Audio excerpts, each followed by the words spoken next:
Opo. Eh, baka kasi sa ating change. Sa provision period, 3 months, no? Kaya ko lang sinasabi ng 1 year. Kasi nga po ang So guys, magbabayad ako ng OWA. So, hindi sila tumatanggap ng pwede pa itong buksan? Open? Push, okay. So, yan na nga, magbabayad ako ng OWA. At kung kayo po ay magbabayad dito at pupunta ng embassy, kailangan nyo cash.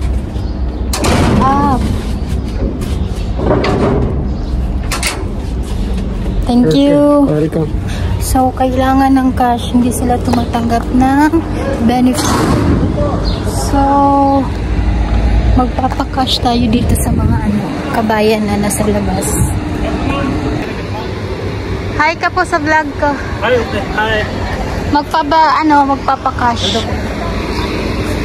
Hello po. Pwede po ba magpakash? Oo, pagkain. Spaghetti na lang. Ang bibigay ko sa'yo. Hi sa vlog ko. Hi!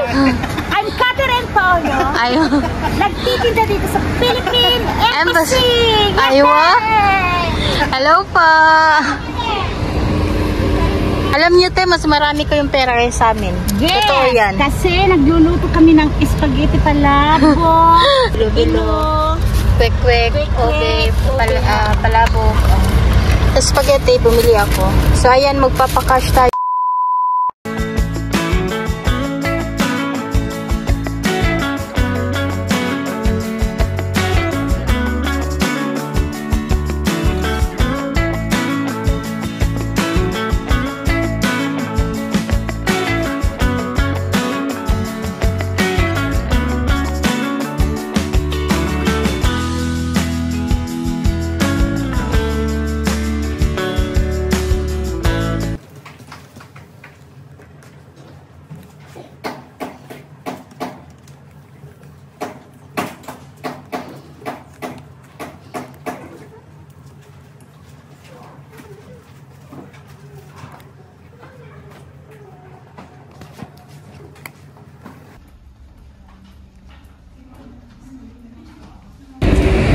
Finally!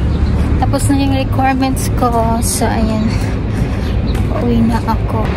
So, yun lang guys ang ganap ko for today's vlog. Ewan ko saan ako pupunta. Uwi na, maghahanap ko ng taxi.